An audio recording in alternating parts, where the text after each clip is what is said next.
Hi, my name is Miss Tara, and I'm a kindergarten through 8th grade art educator living in Northern California. With today's video, I'm going to show you how to paint a horse.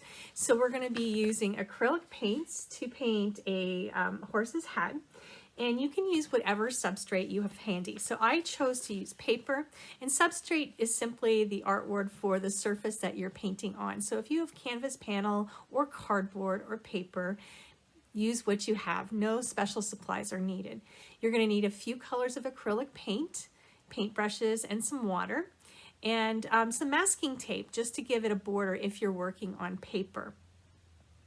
So the colors that I chose for my horse were browns. So I used raw sienna, which is a light brown, and burnt umber, which is a dark brown, plus some black and white. And then with my background, I chose to create a sunset. So I used some blue, purple, magenta, light magenta, and dark magenta, and a little bit of green and yellow.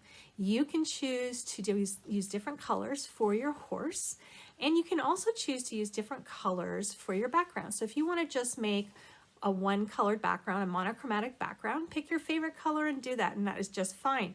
You could also create an ombre using one or two colors that would blend nicely into each other, transitioning from one to the other.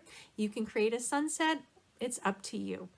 So I am hoping that you're going to enjoy this project, and if you do, please click the like button at the end and consider subscribing to our channel so that you can be notified when we post new videos. Thanks very much.